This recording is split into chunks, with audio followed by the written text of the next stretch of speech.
Olá, muito boa noite a todos e a todas. Começa agora o Sinapse ICL, o seu ponto de encontro diário de entrevistas aqui no ICL, certo? César Calejão, muito boa noite para você. Boa noite, Hobbs. Boa noite para nossa comunidade linda. É isso aí, vamos lá.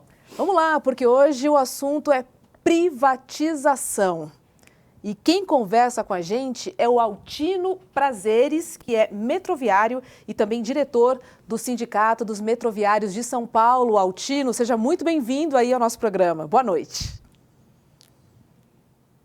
Oportunidade para a gente conversar sobre esse tema tão importante, não só para São Paulo, mas na verdade, aqui com o tempo, a gente vai também explicar como isso também é um grande tema a nível nacional, o tema das privatizações e por que isso é prejudicial para a maioria da população do Brasil, dos trabalhadores em particular. Boa, obrigado, Altino. É um prazer te receber, querido. Vamos lá. Altino, aqui em São Paulo a gente tem linhas de metrô privatizadas e outras não, né? E aí eu queria saber contigo como é que a privatização afeta as condições de trabalho. Eu quero saber internamente, né? E o sindicato é contra a ponto de organizar uma greve, como estivemos aqui em São Paulo, porque exatamente deve mexer um pouco com as condições de trabalho de vocês, não? Sim, a privatização aqui do metrô de São Paulo ocorreu primeiro a linha 4 e a linha 5. A linha 4 já nasceu privada através da parceria público-privada, e a 5 depois era estatal e depois privatizou também através dessa lógica, dessa lei que se chama PPP, a Lei da Parceria Público-Privada. Uhum. Na ferrovia, que são nossos irmãos de trem, de trilhos, também teve a linha 8 e 9 que foram privatizadas, que em São Paulo, para quem acompanha, também é um caos. Cada vez piora mais. E lá no Rio de Janeiro, o transporte de carregar sobre trilhos pessoas também foi privatizado, esse sim, um tempo lá atrás, foi na época do Fernando Henrique Cardoso. E também está horrível do ponto de vista de serviços, e também uma das tarifas mais caras, na verdade a tarifa mais cara do país é exatamente lá. Uhum. E é péssimo, tanto o metrô como a ferrovia. O que acontece? Isso é o que nós estamos falando, é prejudicial para os trabalhadores internamente, com certeza, porque significa você ganhar mais ou menos um terço do seu salário, com poucas condições. Inclusive, a gente está falando que quando privatiza e vai piorar o serviço, não é só porque, em tese, os funcionários são mais ou menos qualificados. O problema é que as pessoas que se sujeitam a receber um salário tão pequeno são as pessoas que muitas vezes não têm tanta qualificação e também têm muita rotatividade. Então, rapidamente essas pessoas são demitidas porque não aguentam, ou tem um emprego melhor para conseguir, e acaba tendo uma descontinuidade. Esse é um tipo de trabalho que precisava ter uma continuidade, é um conhecimento que você vai adquirindo com o tempo.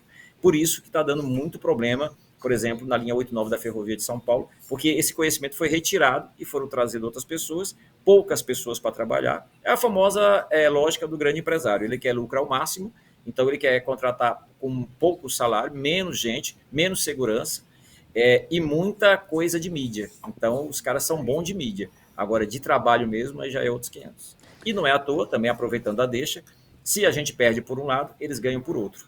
Eu vou já adiantando o serviço. Aqui em São Paulo, mas que eu posso também expressar a nível nacional, porque é o mesmo grupo que atua nacionalmente sobre esse tema de transporte, a CCR, que são grandes construtoras por trás, elas agora têm 5 novos bilionários na revista Forbes. E por quê? Como é que eles conseguiram tão rapidamente entrar na lista de bilionários? É isso, comeram o dinheiro do Estado, e depois eu posso explicar melhor como é que isso ocorreu. Muito bom.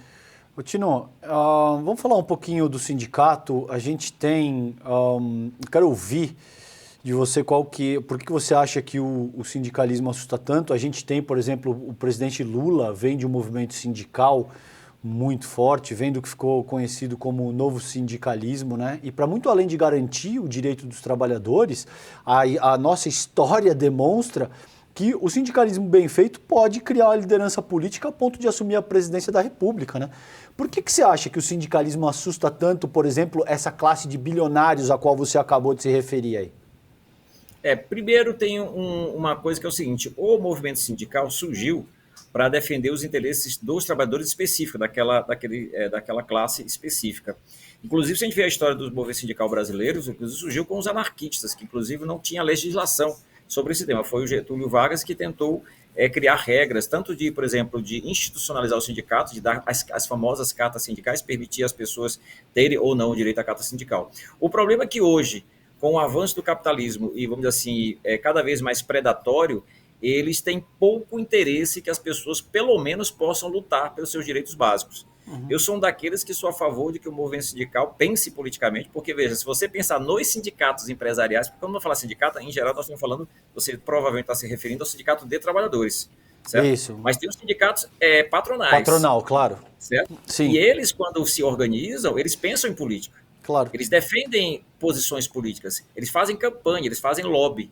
E nada mais justo que os trabalhadores também possam fazer os seus lobbies e defender seus interesses. Então, por exemplo, se para os trabalhadores é prejudicial a privatização, não só porque nós estamos dentro do local de trabalho que vai ser prejudicial, mas porque a gente acha que a população vai ser prejudicada porque vai aumentar a tarifa e vai piorar o serviço, nós temos que também nos organizar para nos defender. E uma das armas que nós temos também é o direito de manifestação, que inclusive está na Constituição, mas que vira e mexe é atacada, que é o direito de greve, o direito de se mobilizar. Por isso que os grandes empresários temem muito o movimento sindical. Por exemplo, vou dar um último exemplo.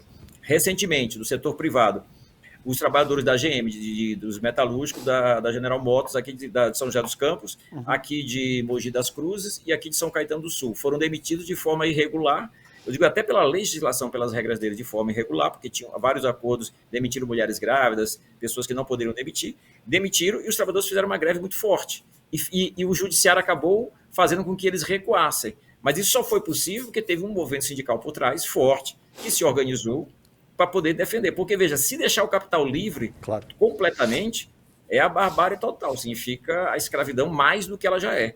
Agora, o movimento sindical tem o direito também de defender outras alternativas para a sociedade, outro projeto de sociedade, que é o direito que todo mundo, inclusive na sociedade, independente de ser de sindicato ou não, tem. Aliás, como os sindicatos patronais fazem, como as grandes empresas fazem, eles financiam boa parte dos políticos, e não é à toa.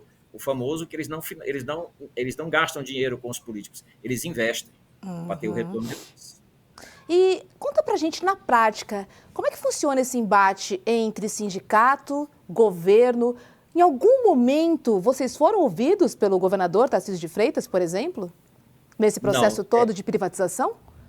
Não, na verdade o processo de privatização corre por fora dos trabalhadores, do movimento sindical, mas de verdade até por fora da população. Não foi a população de São Paulo que decidiu se deveria privatizar a linha 4 e 5 e a linha 8 e 9, que hoje todo mundo, inclusive os canais, os principais canais de TV, quando vão falar da linha 8 e 9, eu não vou falar todos os nomes aqui, não sei como é que é exatamente, mas, por exemplo, mas eu vou falar aqui, o Datena, por exemplo, certo? Que é da Band. Sim. Ele disse assim, o Datena falou, eu sou a favor da privatização, agora desse jeito não. Eu estou falando que a privatização está sendo tão ruim aqui em São Paulo que até pessoas que dizem literalmente que são a favor da privatização acabam dizendo desse jeito não dá, porque está vexatório esse tema. Então, o que acontece? O governo não ouviu os sindicatos para isso. E pior, não ouviu a população. Tanto é que o sindicato nosso dos metroviários, dos ferroviários, da Sabesp, o movimento sindical do estado inteiro, inclusive apoiado nacionalmente pelos diversos movimentos sindicais, pelas centrais sindicais, nós estamos neste momento, encerramos agora no dia 5 de novembro, um plebiscito popular para saber qual é a opinião da população, nós ainda estamos catalogando os votos, se é a favor da privatização do metrô CPTM e Sabesp ou não. E mais, a gente faz uma exigência ao governador que para um tamanho dessa privatização, que vai, por exemplo, privatizar a maior empresa de saneamento básico da América Latina, uma das 3 ou 4 maiores empresas de saneamento básico do mundo, deveria ser uma decisão do povo de São Paulo. Não pode ser a decisão de um governador ou mesmo de uma Assembleia Legislativa. Altino, e você nos disse aqui que nesse processo de luta e resistência, você inclusive perdeu o teu emprego, né? Você e outros colegas de profissão perderam o teu emprego. O que eles alegaram para dispensar vocês? Qual que foi a abordagem que foi utilizada? Foi por causa da greve? Primeiro, assim, só rapidamente, infelizmente o metrô de São Paulo e o governo, porque o metrô de São Paulo é ligado ao governador do estado, então todas as decisões em última instância é do governador do estado, seja lá quem for o governador, agora é o Tarcísio do Republicano, mas já foi do Dória, já foi do Alckmin, e assim já foram de outros tantos, Serra e tantos outros governadores que passaram por São Paulo. O que acontece, já temos um histórico no movimento sindical aqui do metrô em particular, de muitas demissões como vingança, como uma represália às lutas e às coisas que nós fizemos. Então nós fizemos uma greve no dia 3 de outubro, muito forte em São Paulo, onde parou metrô, ferrovia e Sabesp, e a gente exigindo que houvesse contra a privatização e exigindo que tivesse um plebiscito. O governo ficou muito bravo e queria retaliar. aproveitou uma oportunidade no dia 12 de outubro, que houve uma manifestação de operadores de trem que estavam revoltados com as punições, porque as punições eram por quê? Porque os operadores de trem se negaram a dar treinamento para o que a gente chama de esquema de contingência, que é o quê? Os fura-greves, preparando chefes para furar a greve, e quer que os operadores de trem dêem o treinamento para eles poderem operar o trem, furar a greve que a gente possivelmente possa fazer. Nós nos negamos e a partir daí eles resolveram dar punições, advertências verbais, depois advertências escritas. Houve uma manifestação no dia 12 de outubro e depois de 12 dias, no dia 24, eles resolveram demitir por justa causa 8 trabalhadores que estavam neste movimento no dia 12. Então, é isso, foi uma represália, como eu te falo aqui, eles estavam com sangue nos olhos, querendo o sangue de alguém, e acharam o nosso, e nós vamos lutar como lutamos. Por exemplo, numa greve que teve no metrô de São Paulo em 2014, por campanha salarial, eles demitiram 40, por justa causa.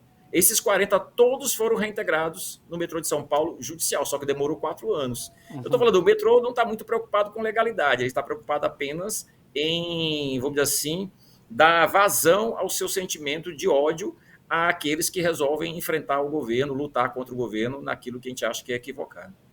Vocês estão planejando uma nova greve, Altino? Como é que está nos bastidores? A gente entende que o processo tem avançado, né, de privatização. Nesse momento aqui em São Paulo, na Sabesp.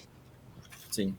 Então, nós estamos com uma greve, fizemos reuniões com os movimentos e uma greve está prevista. É claro que tudo isso vai ter que ser aprovado pelas categorias, cada um tem suas assembleias específicas e tal. Mas as direções dos sindicatos, tanto do metrô como dos ferroviários, são 2 sindicatos aqui dos ferroviários que que são estatais, o pessoal da Sabesp, mas também os professores, o que aqui é dirigido pela APEUESP, o maior sindicato da educação da América Latina também, e outros sindicatos estão aderindo, uma campanha, uma greve de protesto contra a privatização, em particular da Sabesp, mas também do metrô e da ferrovia, mas eu digo em particular da Sabesp porque é o que está na ordem do dia. Não sei se vocês viram na imprensa, mas até setores bolsonaristas de São Paulo foram reclamar no STF contra a privatização da Sabesp. Por quê? Não é que eles são pessoas, sei lá, mais adequadas, pensam na população, mas é porque viram que isso pega muito mal, isso pode prejudicar eles nas eleições, tanto de prefeito ano que vem, ou mesmo as eleições para presidenciais em 2026. Então, eles estão querendo limpar o terreno. Então, é uma crise para o governo. O governo quer acelerar a privatização da Sabesp, que de uma certa forma já está privatizada, porque já está na Bolsa de Valores, já tem gente lucrando em cima da água e do saneamento básico do povo de São Paulo, e que, diga-se de passagem, é uma política que eles querem fazer a nível nacional. Tem um projeto para privatizar todo o saneamento básico do país, que caso tenha tempo a gente possa explicar um pouco mais. E o governador diz, né, César, que ele foi eleito com um projeto de privatização, portanto ele vai executar, né? Só que, assim, não foi a capital paulista que elegeu Tarcísio de Freitas. Acho que esse é um ponto, né? E o segundo ponto é que você não vota em alguém concordando 100% com projetos daquela pessoa. Claro, isso não faz né? sentido. Isso precisa ser discutido com a população. Claro. Isso precisa ser discutido com o sindicato, assim. Não é assim, às escuras, Não.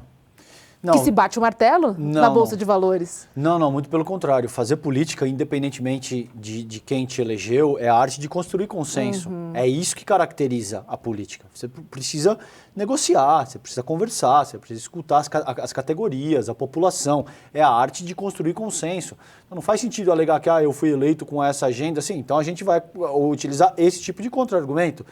O senhor foi eleito por uma parte da população que não está localizada na capital paulista. Então quer dizer que aqui isso não funciona. Agora, é óbvio que esse é um argumento estapafúrdio que deve ser rechaçado. Política é a arte da negociação, da conversa, de construir consenso. Isso não faz o menor sentido, Rô. Altino, fala, querido. Não, eu queria também dizer o seguinte, veja, ele pode ter sido eleito com esse projeto, mas as coisas, a vida segue. Vou dar um exemplo. A linha 8 e 9 está dando um problema gigantesco. Então, pelo menos, ele tem que reconhecer a realidade. A linha 8 e 9 foi privatizada não por ele, mas foi privatizada pelo Dória, e está sendo um prejuízo para a população. Isso é reconhecido pela imprensa. Então, diante da realidade, você tem que rever. Você não pode ficar preso a um conceito vendo que a realidade está te dizendo outra coisa. Se a realidade demonstra que a privatização vai ser prejudicial para a maioria do povo de São Paulo, o governador deveria consultar o povo de São Paulo, deveria olhar, ouvir melhor a população e os especialistas, antes de decidir. Não pode ser que ele esteja amarrado, que na verdade quando ele bateu o martelo, naquele famoso martelo que ele falou que ia privatizar tudo, o martelo dele na verdade estava com o carimbo, né? Estava com o logo das grandes empresas que querem privatizar. No fundo, ele é um cara amarrado com as grandes empresas. E isso não poderia ser, eu digo, pelo menos em teoria. O governador deveria ser um governador livre, que pensasse na população, não pensasse nas empresas. Tanto é que, ultimamente, ele está perdoando tudo das empresas. O último projeto dele era perdoar a CCR, o que é o grupo imobiliário, aqui se chama Via Mobilidade, Sim. e apelidaram aqui em São Paulo de Via Imobilidade, que está a CCR e outros grupos pequenos. E ele queria perdoar as dívidas, as multas que essas empresas receberiam por todos os atrasos e falhas na linha 89, e que é uma coisa indigna. É tipo querer, daqui a pouco ele vai querer perdoar a Enel, a empresa de energia elétrica de São Paulo, pelo caos que causou por não ter consertado adequadamente a energia nos bairros, que ficaram vários dias sem energia. Daqui a pouco ele vai perdoar todo mundo. Ele só não perdoa os trabalhadores, por exemplo, quando não consegue sua energia, podia perdoar o pagamento desse mês, né, da conta de luz, mas isso ele não perdoa. Agora, os empresários, é impressionante como ele tem uma velocidade muito grande e um sentimento muito forte com os bilionários. É um ótimo ponto. Vamos falar um pouquinho disso da Enel, então. A gente teve milhões de imóveis que ficaram dias sem energia elétrica, muita gente perdeu coisas, danos materiais de todas as ordens, e aí o senhor Ricardo Nunes, prefeito da cidade de São Paulo, vem com a brilhante ideia de dizer que ele vai cobrar uma taxa, enfim, seja qual o nome que você, o quanto você tente eufemizar isso, o fato é que ele quer cobrar da população para fortalecer o serviço de uma empresa privada que depois vai ser oferecido a custo para a própria população. Queria te ouvir, Altino, a respeito disso. Como é que você avalia isso? Olha, essa é uma daquelas coisas que dá vontade de chorar de tanta, assim, é uma indignação muito grande, porque, veja, a lógica seria o contrário, já que as pessoas não tiveram o serviço prestado a contento e as pessoas tiveram prejuízo, pequenos comerciantes tiveram prejuízo gigantesco, as pessoas perderam sua comida, gente que já não tem muito dinheiro, principalmente os bairros mais pobres. Sim. O que acontece? Ao invés de ele tentar dizer como é que ele vai repor o dinheiro para essas pessoas, sei lá, com isenção, com devolução do dinheiro, fazer uma conta para ver os custos e cobrar dos caras que estão enriquecendo através da Enel, não, ele agora quer taxar as pessoas e, no fundo, acaba culpando as pessoas pelo prejuízo que foi causado pela incapacidade dessa empresa. E qual é a lógica da incapacidade? Um dos canais de TV mais famosos aqui filmou onde tinham vários caminhões da empresa parados e eles diziam que estavam todos trabalhando e estavam várias empresas, caminhões parados. Por quê? Porque a lógica do grande empresário é eu quero lucro ao máximo. Então eu vou contratar menos gente, vou fazer menos manutenção. Aí quando acontece um fato desse, e na minha opinião vai ocorrer mais fatos desses, inclusive pelo tema ecológico, que vai acontecer mais problema desse tipo, nós estamos desprotegidos, porque a empresa quer lucro, e querendo lucro ela vai contratar menos gente, vai ter menos equipamento, vai ter menos manutenção e vai ter mais problema. E quando teve a privatização, eles prometeram, inclusive, que iam botar a fiação por baixo da terra, por vários elementos. E agora o prefeito propõe taxar. Eu nunca vejo eles falando o seguinte: vamos cobrar das empresas uma multa gigantesca para poder restituir aquilo que a população perdeu. Não, é sempre ou perdão para as empresas, ou uma coisa combinada, perdão para as empresas e cobra mais da população. É impressionante isso. No fundo, nós temos governantes que governam para os ricos, a famosa plutocracia, né? Então, nós temos governos para os grandes empresários, não temos governo para a população.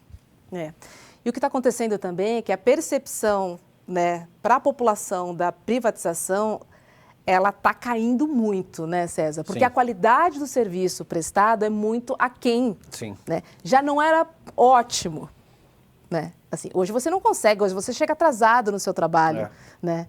Você não tem luz na sua casa por 4 dias. Então, assim, na verdade, o que está acontecendo é que aquela visão de melhora de serviço, de prestação de serviço, de preços menores, tudo isso está indo por água abaixo. Sim.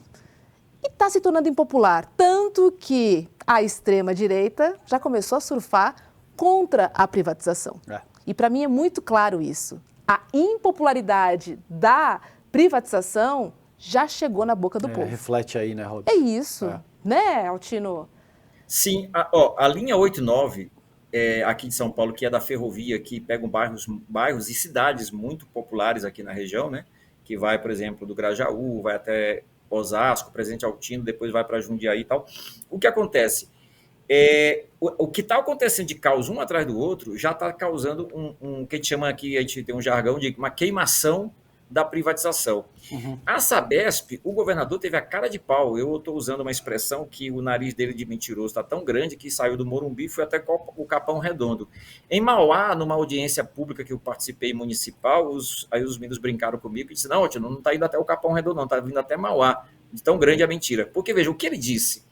Ele falou que se privatizar a Sabesp, a água vai baixar o preço. Mas isso, do ponto de vista prático, no Rio de Janeiro, que foi privatizado, aumentou. Uma das tarifas mais caras de água é do Rio também. E a água é Mas horrível, pior, né? Exatamente. E pior, no projeto que está lá, não condiz com o que ele falou. É um jogo de palavras. Lá está falando o seguinte, que as pessoas de baixa renda podem ter alguma isenção de tarifa. Mas isso já tem, não é para depois. Então, no fundo, ele faz um jogo de mentira, literalmente, e parte da população falou, não, mas o governador prometeu que vai baixar a água. Não é verdade, não está escrito no projeto dele. A única coisa que ele fala é aquilo que já existe. Portanto, literalmente ele está mentindo. Eu estou falando isso porque, veja, qual é a lógica do setor privado? Se eles pegarem o saneamento básico, é o maior saneamento básico do país, que de uma certa forma já pegaram, eu estou repetindo isso aqui, porque já tem a Sabesp, várias ações da Sabesp já estão na Bolsa de Valores, portanto, já tem empresários ganhando muito dinheiro a partir da desgraça do sofrimento da população, porque esse dinheiro que eles estão ganhando e enriquecendo poderia ser investido na Sabesp, para ter mais manutenção, para ter mais atendimento, mais funcionário e tudo mais. Agora, se for para o setor privado, isso aumenta a dimensão violentamente. E agora, com o problema da energia elétrica, que foi privatizada já há um bom tempo, volta e numa nova queimação. A turma fala, putz, agora que a Enel, a empresa elétrica, foi privatizada, agora nós chegamos nesse caos que chegamos. Agora, Altino, é importante para fazer esse enfrentamento, além de um sindicalismo bem organizado, capaz, forte, que as categorias das nossas classes trabalhadoras também tenham representatividade parlamentar, né? Como é que está isso? Como é que os metroviários estão se organizando? A gente tem deputados estaduais, deputados federais, vocês estão organizando algum tipo de campanha para lançar candidaturas durante as municipais no ano que vem? Como é que está isso? Conta um pouco para a gente, por favor. Esse é um debate muito importante, porque eu acho também que a gente tem que se esforçar para ter representação no parlamento para minimamente defender a classe trabalhadora. Apesar que eu acho que de conjunto acaba também não resolvendo tanto, porque a força dos grandes empresários, dos bilionários, é muito grande. Eles não só financiam os setores tradicionais, eles muitas vezes financiam também, inclusive, o próprio movimento sindical. Eu digo, esse é o jogo, porque é o poder que nós estamos cada vez... Eu também usei uma expressão uma vez que acabou tendo alguma repercussão na mídia, porque foi uma entrevista que na época foi com o Bocardi na televisão na Globo, numa greve que a gente fez no meio da pandemia, em que o Bocardi queria nos colocar numa situação difícil, que ele perguntou se era razoável a gente fazer uma greve no meio da pandemia, já que as pessoas estão perdendo direitos, perdendo salários e tal. Sim. Eu falei que eu achava justo os metroviários fazerem greve naquele período, porque a gente queria pelo menos manter o padrão de vida. E eu perguntei, porque tinha saído no G1, né? Que 27 bilionários aumentaram a sua riqueza, acho que não lembro o número agora, mas uma quantidade de bilionários aumentaram a riqueza deles mais na pandemia, até mesmo do que antes da pandemia. Portanto, os caras conseguiram ganhar dinheiro mais na pandemia, inclusive, ou seja, eles se aproveitam de qualquer oportunidade, inclusive dessa. O que eu quero dizer com isso? Nós temos que ter mais parlamentares. Eu mesmo fui candidato a governador de São Paulo e prefeito de São Paulo. E assim, na categoria, nós temos um deputado ligado aos metroviários, nós temos vários parlamentares que nos ajudam. Então, nós temos que ter mais peso nisso, até para a gente entender um pouco o jogo que acontece, às vezes, na Assembleia Legislativa ou mesmo nas câmaras municipais. E ter algum espaço. Mas, infelizmente, eles dominam praticamente tudo, porque o poder econômico é muito forte, é muito difícil a competição, ainda mais em São Paulo, que é um estado muito grande e muito poderoso Mas estamos aí, nós temos que brigar. Eu concordo com você que todos os trabalhadores têm que pensar politicamente, porque a briga não é só da sua categoria, é um pensamento mais global da sociedade. Tanto é que o debate que a gente faz não é só porque a gente vai perder direitos, é porque a população vai perder direitos. Por exemplo, a gente podia ter um metrô e uma ferrovia muito maior. Se você pensar na Cidade do México, Londres, Paris, Nova York, os países, se você vê a malha metroferroviária deles, é gigantesca, a nossa é ridícula. E por que a gente não tem uma indústria, por exemplo, de metrô e ferrovia nacional, estatal, que pudesse fomentar empregos e gerar? Porque a gente não tem o ITA, que é o Instituto Tecnológico da Aeronáutica, que permitiu o surgimento da Embraer. Por que nós não temos um instituto de tecnologia para fomentar o sistema metroferroviário? A gente geraria emprego, usaria engenharia, usaria os técnicos. Os técnicos do metrô e engenharia do metrô, eles falam, nós podemos montar o trem inteiro, se quiser. O problema é, no máximo, um componente ou outro eletrônico. O problema é que nenhum desses governos tem interesse em fazer isso. Ou seja, a gente, inclusive, vamos dizer assim, os setores empresariais do Brasil, nem competitivos eles são. Eles aceitam ser sócios menores. Mas a gente poderia gerar tecnologia, a gente podia expandir o metrô e ferrovia aqui no estado de São Paulo, podia estender para o país, a gente podia exportar para a América Latina. Nós temos uma capacidade de São Paulo, do Brasil, de exportar minério de ferro para a China e importar trilho. Isso não faz sentido. Que loucura. Se nós temos capacidade tecnológica para produzir. Ou seja, nós precisamos repensar o país. Por isso que, politicamente, os trabalhadores também, porque talvez nós sejamos não só os mais interessados, mas talvez os mais capazes para ter uma outra visão. Porque os empresários brasileiros só pensam em como ganhar uma migalha que sobra das grandes multinacionais. E aí não retroalimenta o sistema, né? Vai para o bolso do empresário. É isso que acontece. Não, se for comparar, né, o metrô do Rio de Janeiro com o de Nova York ou de Londres, é de chorar, né? Mesmo entendendo que é o maior do Brasil, mas assim, muito aquém, né, do tamanho da população de São Paulo. Agora, Altino, a gente está falando sobre privatização e uma preocupação é sempre com os mais vulneráveis, né? Isso eu digo em questão de saneamento básico, né, de transporte público. Assim, quais seriam os pontos mais críticos, na sua opinião, em relação à privatização do transporte público para essas pessoas que mais precisam? O que vai mais doer na população, na minha opinião, é o mais simples, é a tarifa. A tarifa vai aumentar violentamente. A experiência que nós temos no Brasil, por exemplo, o metrô de Minas Gerais, que é o de BH que a gente chama, que é do sistema CBTU, Companhia Brasileira de Transportes Urbanos. O CBTU, ele é um sistema nacional, federal. Ele tem o metrô de Belo Horizonte, o metrô de Recife e alguns sindicatos ferroviários no Nordeste. Eles estão na lista da desestatização desde o governo Bolsonaro, desde lá atrás, e não saíram. O Bolsonaro encomendou a privatização do metrô de BH em dezembro desse ano, no final do fechar do seu mandato, junto com o seu ministro da Economia, em negociação com o Alckmin. E agora, em março, foi privatizado pelo governo Lula-Alckmin. O que acontece? A primeira coisa, eu tenho até um material, alguns jornais, que eu estava lendo recentemente. A primeira coisa que a população sentiu no metrô de Minas Gerais foi aumentar a tarifa. A tarifa aumentou enormemente. E o que vai acontecer na sequência? Vai piorar o serviço. Por quê? Porque eles vão contratar menos gente, vão demitir mais gente, vai ter mais rotatividade. Por quê? Porque a lógica é como eu ganho dinheiro fácil. E tem um outro tema que aí sim a população nem sempre percebe, que vai ser um efeito colateral. Qual vai ser o efeito colateral? Isso eu debato muito em São Paulo aqui com o movimento sindical para tu me entender. Aqui, eles, não sei se todo mundo, como vocês tinham me dito antes, aqui tem muita gente que acompanha nacionalmente, mas aqui é uma rede grande, não para necessidade, mas comparado com os outros estados, outras regiões, é bem grande. O que acontece? Cada linha que foi privada, a linha 4 e 5 do metrô foram privadas, foi um contrato por linha. Então, a linha 4 tem um contrato de privatização, a linha 5 tem um contrato de privatização, a linha 8 da CPTM, que foi privatizada da Via Mobilidade, tem um contrato, e a linha 9 tem outro contrato. Eles vão fazer isso até o fim, por linha. Sabe por quê? Porque cada contrato é uma vantagem.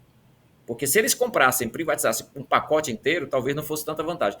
Tem um exemplo que a gente dá e está usando muito. Se um usuário, uma pessoa comum, pegasse a linha 4, que não sei se vocês conhecem aqui, a linha amarela 4, Sim. E você vai e tem ligação com a linha 9, que pega aquela região de Santa Amaro, vai até Grajaú. Aí você faz baldeação até Santa Amaro. E em Santa Amaro você faz baldeação até o Capão Redondo. Então você usa, e é comum, muita gente faz isso. Então você usa 3 linhas, linha 4, linha 9 e linha 5, todas privatizadas, ok. Cada contrato é um valor. O que acontece? As empresas são basicamente as mesmas empresas, mudam um pouco, por exemplo, a Via Mobilidade tem um pouco mais de grupos, mas a CCR é a grande fomentadora dessas 3 privatizações, dessas 3 linhas em particular. O que acontece?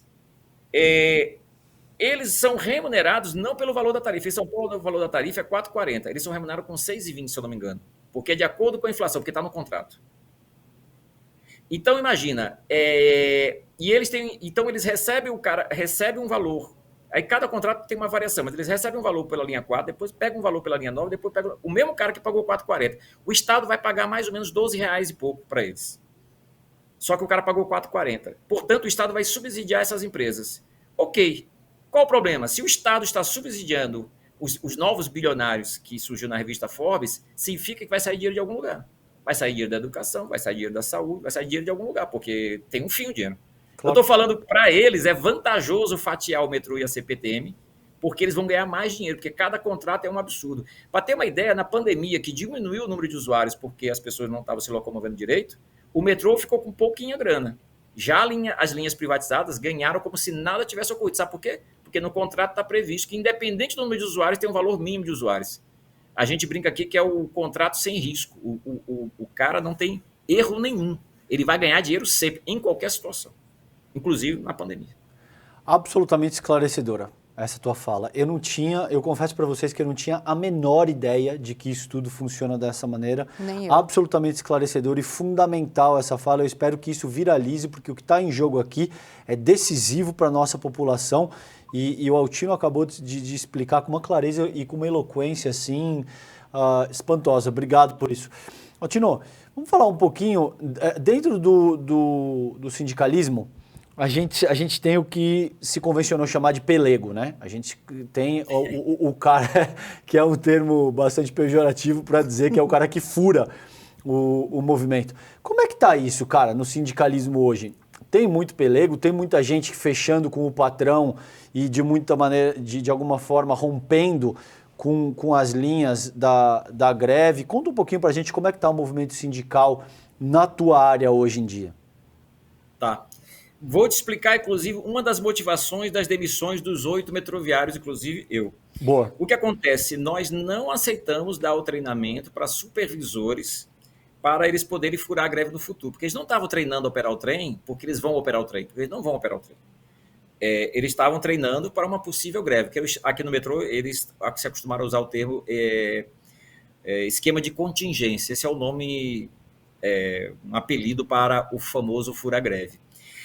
Qual o problema do metrô de São Paulo? Para azar deles, e por isso a raiva deles estava muito grande, eles queriam nos atingir de qualquer forma, é que parte dos supervisores, ou a grande maioria dos supervisores, inclusive, que foram treinados para furar greve, eles simplesmente não entraram para trabalhar.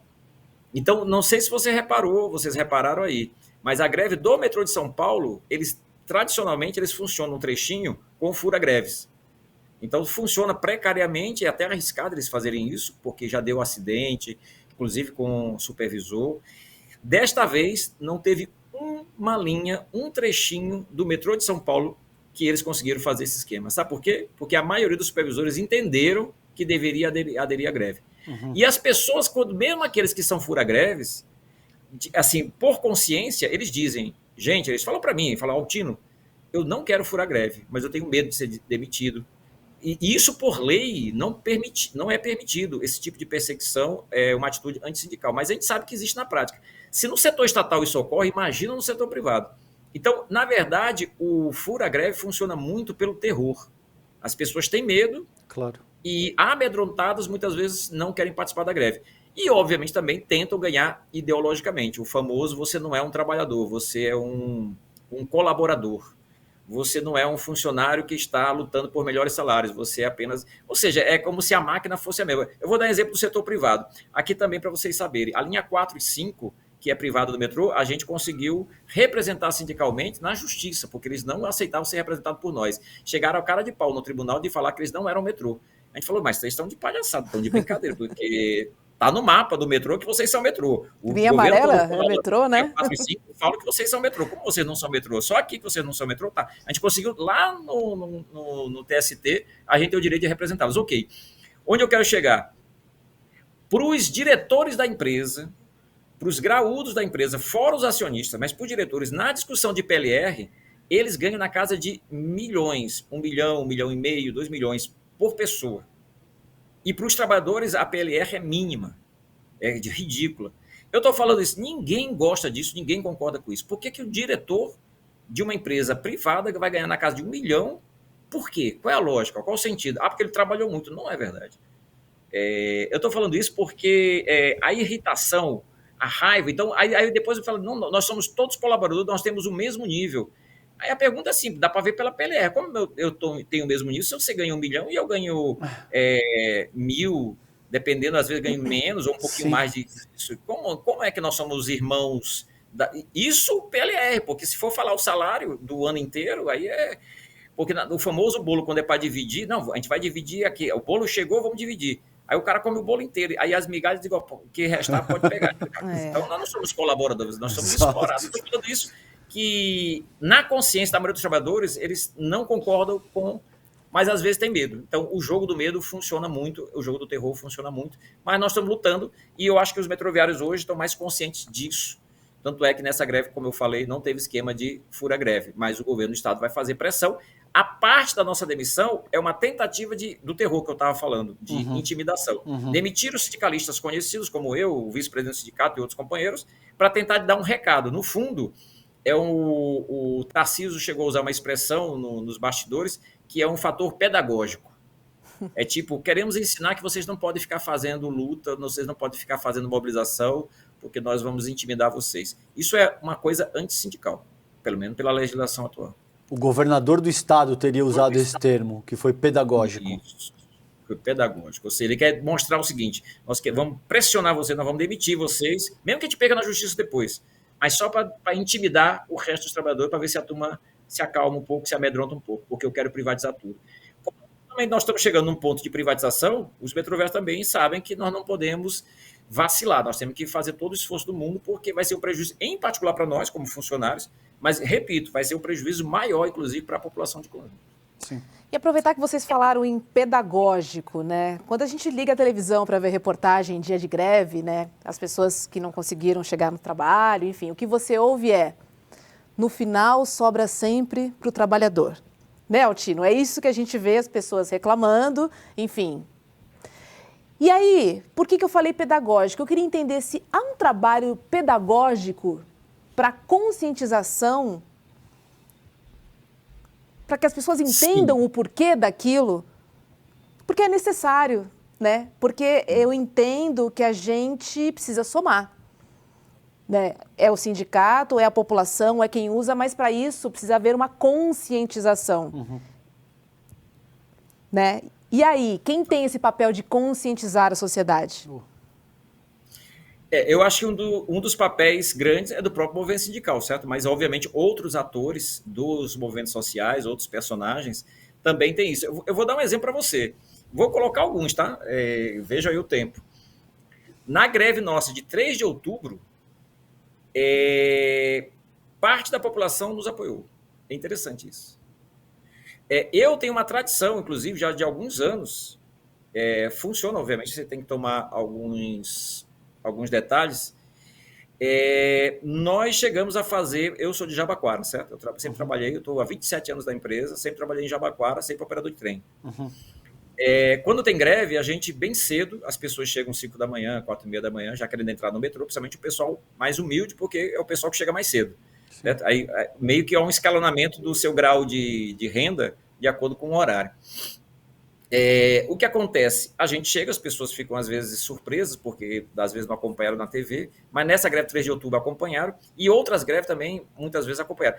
O sindicato tem uma tradição de fazer o que a gente chama de carta aberta para a população. Então a gente tenta distribuir a carta aberta para a população, colocando vários temas, como isso é prejudicial para a população, como os grandes empresários estão ganhando dinheiro com o transporte público, como esse joguinho que eu expliquei aqui, que por contrato por linha, como eles são beneficiados com isso, e que isso prejudica a população de conjunto e tal.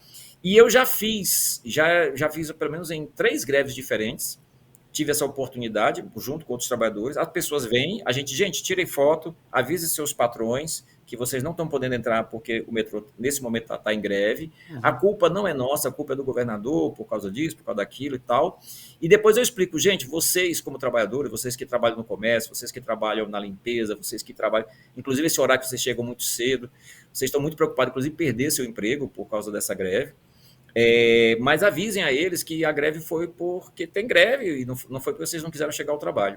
Agora, falo para vocês, se pudessem, se o sindicato de vocês fosse mais organizado, vocês não gostariam de ter uma possibilidade de lutar para melhorar suas condições de vida, porque o salário de vocês é muito pequeno comparado com o que esses caras, as empresas ganham.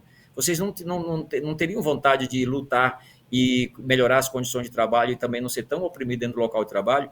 Isso vai comovendo as pessoas. Eu digo, gente, eu queria fazer uma votação aqui, apesar de que vocês têm que explicar para o chefe, apesar de vocês muitas vezes aqui, pô, será que eu consigo entrar ou não? Mas que vocês não concordam que pelo menos alguém que consiga lutar, que é o caso dos metroviários nesse momento, vocês não acham que a gente tem o direito de lutar e de brigar por nossas condições de vida, inclusive para melhorar o transporte, para atender vocês? Quem concorda com isso? Das várias vezes que eu fiz essa votação, a maioria votou a favor. Eu me lembro de alguns canais de TV também que fizeram algumas enquetes e que deu, para surpresa geral, às vezes até nossa, que uma parte importante da população, e às vezes a maioria, ficou a favor da greve. Porque a gente tem como a imprensa bate muito, a gente tem aquela sensação de que a maioria da população está contra. E eu digo porque eu acompanho os repórteres, alguns deles eu conheço, inclusive de rua. Eles são obrigados a filmar. Eles não podem ver uma senhorinha, não podem ver uma pessoa de cadeira de roda, com um bebê, que eles querem filmar para ver se a pessoa diz algo, para dizer que é algo contra a greve. E quando a pessoa não quer dizer algo contra a greve, eles não filmam. Eles só vão filmar se disser contra. Aí eu faço uma pergunta. Eles foram atrás do pessoal com tanta ênfase por falta de energia nos bairros por vários dias para reclamar da privatização, para dizer que, olha, como essa Enel é tão perversa, tão ruim, que não usou todos os seus recursos para poder salvar as pessoas. Eu estou falando, num sentido inverso, não aparece. Claro.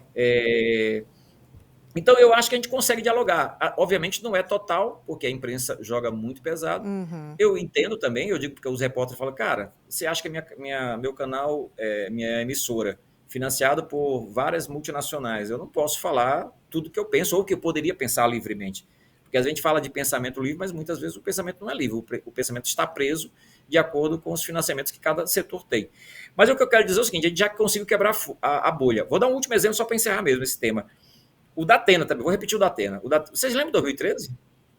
Aqui em São Paulo? Junho o Datena chegou a fazer uma enquete na televisão, falou o seguinte, gente, quem é a favor de quebra-quebra, balbúrdia, não sei o quê? Aí a turma começou a votar a favor. Ele falou, gente, vocês não estão entendendo. É o pessoal que quer bagunça, quer confusão. E a turma começou a votar mais ainda. Aí ele falou, não, gente, eu entendi.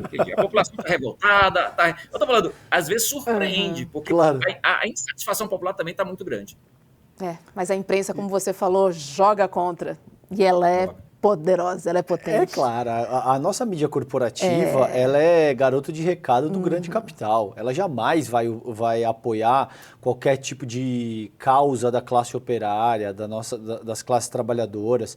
Isso está dado, essas pessoas, elas defendem os interesses próprios, assim como o Altino disse que os grandes executivos e empresários, eles defendem o caminho do enriquecimento fácil. Sim. Então não tem nenhum projeto de país ou nenhum tipo de senso de responsabilidade para com a população que está sendo atendida por aquele determinado serviço.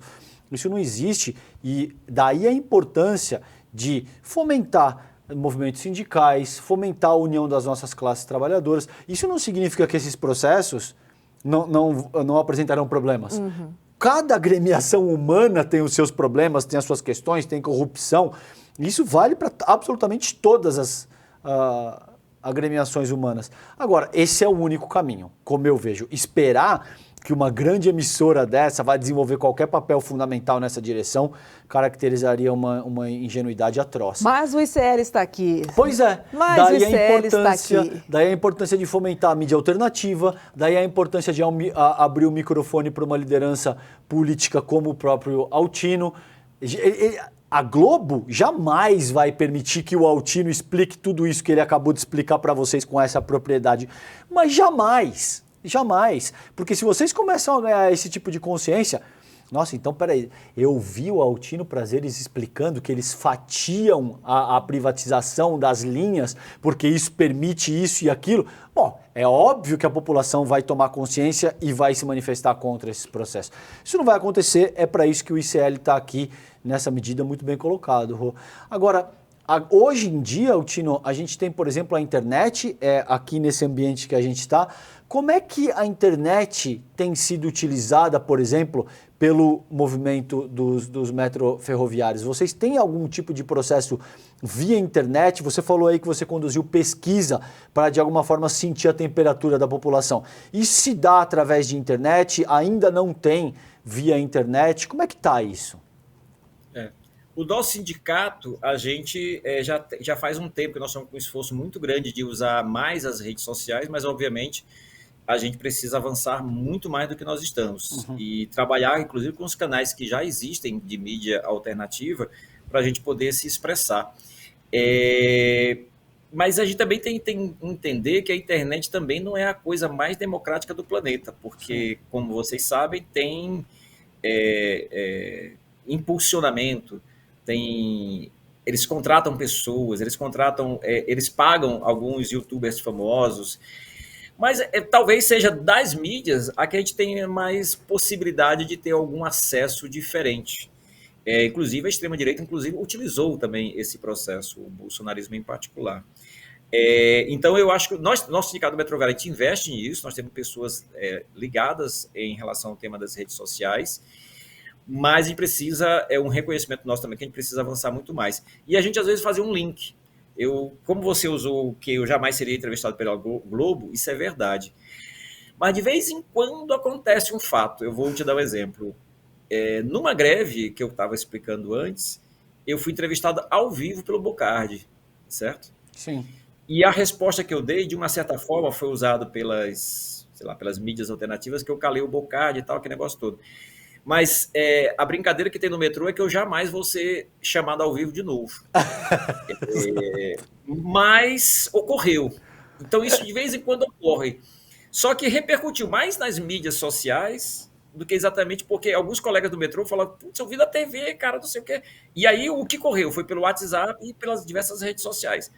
Um fato que ocorreu na TV tradicional, porque ele me entrevistou ao vivo, achou que ia nos colocar numa situação difícil, e era uma situação difícil mesmo, porque é uma greve do transporte, mas aí quando ele falou se era justo a gente fazer greve já que estava todo mundo perdendo, eu falei não, de acordo com o G1, que era o canal ligado à Globo, os bilionários aumentaram a riqueza deles na pandemia, porque a greve ocorreu na pandemia. Então, a pergunta era outra, por que os bilionários estão aumentando a riqueza na pandemia e por que a gente não pode, pelo menos, lutar para ter o mesmo padrão? E você disse isso? Você disse isso e ele respondeu como, Altino? Não respondeu, acabou o assunto. Gaguejou, encerrou e ainda me deu uma última oportunidade, porque a entrevista é um pouquinho mais longa, mas esse finalzinho foi esse, que aí acabou o assunto, que eu achei que ele ia esticar, inclusive me deu destaque. Porque, por exemplo, as mídias fazem isso. Quando eles querem botar uma pessoa numa situação difícil, se eles não têm acordo com a pessoa, quando é um momento difícil, eles põem o cara na tela grande, né? Para você falar bem, né? E foi bem nessa hora que eu dei essa resposta. Aí, no final, ele falou, bom dia, Altino. Eu pensei que tinha encerrado. Como ele deu bom dia, eu também dei. Eu digo, bom dia, São Paulo, bom dia, os trabalhadores. Vamos continuar lutando porque essa sociedade é injusta. Ainda deu para dar um fechamentozinho básico. Foi interessante, porque a gente quebra às vezes, mas eu repito, o que permitiu muita gente conhecer esse tema não foi nem a TV, porque muita gente viu a TV, obviamente, mas foram as redes sociais depois repercutindo um fato. Isso ocorre muito, e agora a TV, a tradicional também, acaba acontecendo. Às vezes repercute o que acontece nas redes sociais. Então, é uma simbiose que ocorre e a gente tem que trabalhar mais, a gente tem que se profissionalizar mais. Sim. O movimento sindical, ou os movimentos populares, aqueles que querem defender a classe trabalhadora, e também ter os nossos nichos, porque eu acho que do ponto de vista de consciência, eu acho que dá para criar um certo nível de consciência de que a gente também tem que ouvir coisas diferentes, coisas alternativas que possam nos defender minimamente, ou pelo menos que não seja tão financiado pelas grandes empresas, porque a Globo e tantos outros canais, não estou nem falando só da Globo, dos outros canais, é notório até pela propaganda. Acabou o programa, aí aparece a propaganda das empresas. Você acha que eles vão falar mal das empresas? Isso não faz sentido. Vai falar mal dos bilionários? Isso não faz sentido. Deixa eu colocar uma coisa aqui para vocês, só para emendar, Rô. Quantos trabalhadores sindicalizados vocês têm e qual é o tamanho da classe, da categoria dos metroviários ou dos metroferroviários hoje no Brasil? Só para eu entender. No Brasil, eu não sei dizer o certo. Em São Paulo? Em São Paulo. O metrô, nós já tivemos 12 mil trabalhadores. Hoje nós estamos na casa dos 8 mil e poucos funcionários. Foi diminuindo cada vez mais. E nós temos um índice de sindicalização um dos maiores do país. Nós estamos na casa dos 80%, 80 e poucos por cento de associados, de sindicalizados. Na ferrovia, eu não vou chutar aqui, porque depois eu preciso conversar com os meninos, os companheiros dos sindicatos lá, para ter certeza. Mas a CPTM, de uma certa forma, tem mais gente, porque as linhas são mais esticadas. Tá. Elas atingem várias cidades do interior aqui, da Grande São Paulo e tal. Você supõe que Mas, isso chega em 15 mil, mais ou menos? de funcionário chega mais até. Mais, 20 mil. A ferrovia, na casa dos 16 para 20 mil, Tá. em São Paulo. Veja que Isso curioso. estatal, tá? Estatal. Tá. Isso no é o estado. setor privado. Sim. É no estado, São Paulo. Nacionalmente, os metrôs e ferrovias são bem menores do que São Paulo. Tá. Então, talvez tenha a mesma quantidade, um pouco menos, se juntar tudo. Então, talvez a gente seja uns 40 mil no total. Isso é muito pouco. Ó, gente, eu vou fazer um desafio para vocês. Assim, desafio não no sentido de desafio, mas no sentido de dar uma olhada. Tem na internet. Veja o mapa da malha ferroviária. Porque quando fala ferroviária, fala metrô e ferrovia. Metro ferroviária dos Estados Unidos, da Rússia, da China ou da Europa. O país inteiro, e no caso da Europa, vários países são todos cortados de malha. O Brasil é ridículo, dá até assim, um risquinho de nada em São Paulo, bem pouco nos outros estados, é muito, muito pouco. E por que foi assim? Porque, na verdade, hoje, não sei se vocês sabem, mas hoje nós temos menos trilho no país do que nos anos 50. E por quê?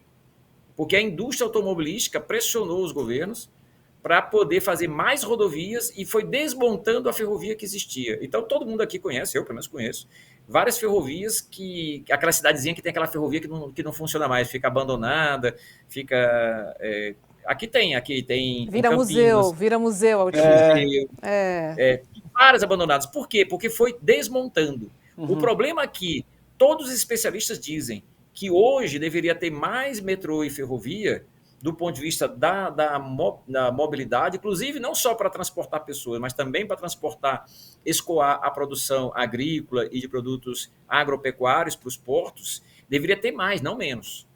E, na verdade, nós deveríamos...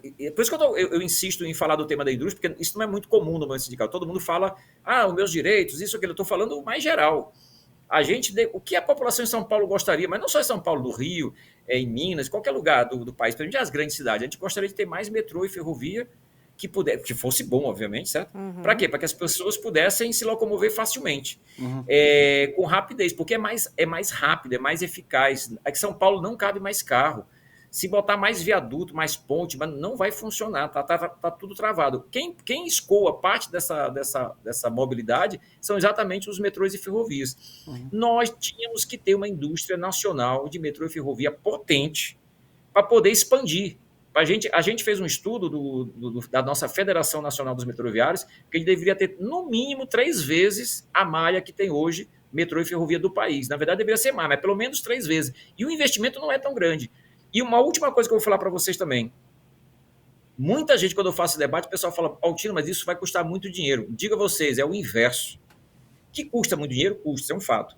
Mas o metrô de São Paulo lança, todo ano, um balanço social deles. O balanço social do metrô, não o balanço financeiro, que aí é sempre quase igual. O balanço social é extremamente superavitário. O metrô de São Paulo gera uma riqueza para o Estado violenta. E por quê? Porque eles contabilizam o quanto o Estado economiza, por exemplo, com doenças respiratórias, que são causadas pela enormidade CO2, de carros. né? CO2. Tem conta para isso, é impressionante. Normalmente a gente não pensa, tem conta? Tem conta. Quanto eles gastam por engarrafamento? Quanto eles gastam por acidente de moto e carro? Que para o Estado é um custo gigantesco. Quanto mais metrô e ferrovia, menos gasto com esses acidentes. E aí você economiza na ponta dos hospitais. Se você contabilizar tudo, se eu fosse governador do estado, eu faria mais metrô e ferrovia. Aí o cara, mas você vai gastar mais dinheiro. Tá bom, mas eu vou economizar na saúde. Eu vou economizar nas indenizações para as pessoas que se machucam, que se acidentam e que morrem. Claro. Eu vou economizar na outra ponta. E eu estou falando de grana. Do ponto de vista humano, mais ainda. Mas eu tô falando de grana. Exato, que é o que deveria ser o principal, né? Inclusive. Então você tem que fazer isso. Aí o que os caras fazem? Eles dizem, eu não tenho capacidade para fazer, mas tem capacidade de perdoar a Enel, tem capacidade de perdoar a linha 89 pelas coisas que estão fazendo de errado. Isso eles têm capacidade rápido. E mais, eu ainda faria. Eu vou pagar e vou fazer um instituto de tecnologia de indústria metroferroviária no estado de São Paulo, porque tem capacidade. Podia ser nacional também, não tinha problema nenhum. E nós vamos produzir trem. Sabe por quê? Porque sai mais barato. Eu não vou nem entrar no tema da corrupção, porque aqui em São Paulo a corrupção, desse ponto de vista da indústria, é algo vexatório. Nós já chegamos, denúncia do Ministério Público, de que um trem novo em São Paulo, reformado em São Paulo, custa mais caro do que um trem novo em Nova York. Isso não faz o menor sentido. É um absurdo. Então, o que acontece? Você poder ter uma indústria nacional, gerar tecnologia, gerar emprego, aumentar a possibilidade de emprego para as pessoas, para os técnicos, e fomentar a indústria nacional e expandir. Você economizaria e geraria emprego. Você, na verdade, desenvolveria o país, o Estado, e inclusive poderia expandir para a América do Sul. Mas não, aqui a gente importa tudo, são poucas empresas que tomam conta dessa indústria de trens e ferrovias, e a gente fica refém deles. E aí, de vez em quando, tem um projeto absurdo, como são os projetos monotrilhos. Não sei se vocês sabem, um dos monotrilhos aqui de São Paulo, que é a linha 15, que inclusive é estatal ainda, mas eles tentaram vender e não conseguiram, caiu no ridículo de botar um pneu de borracha que virou piada, né? Porque os mais antigos, velhos, falavam, furou o pneu do metrô, porque a roda do metrô é de ferro, né? E aqui tem borracha. E só tem uma indústria que fornece esse pneu. Ou seja, os caras fazem coisas que é impressionantemente absurdas. Ou seja, você está refém de uma indústria, o monotrilho lá não é de alta capacidade, ou seja, o projeto é do começo ao fim. Mas depois que está feito, você vai fazer o quê? É igual o fura-fila que teve aqui em São Paulo também. Abandona, né? Lembra do Pita? Lembro. Fura-fila? Acabei de lembrar. Aí todo mundo falou, é um absurdo, mas depois que está feito, você vai fazer o quê? Vai explodir aquilo? Estou falando... Por isso que nós estamos falando, o governador de estado não pode fazer certas coisas, porque não é um problema do governo dele.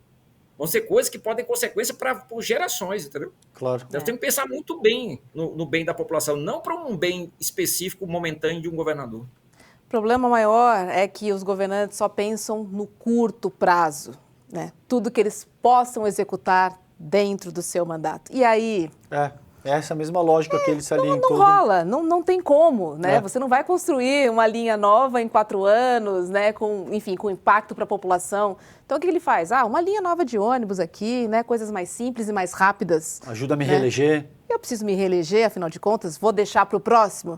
Eu não. Altino Prazeres.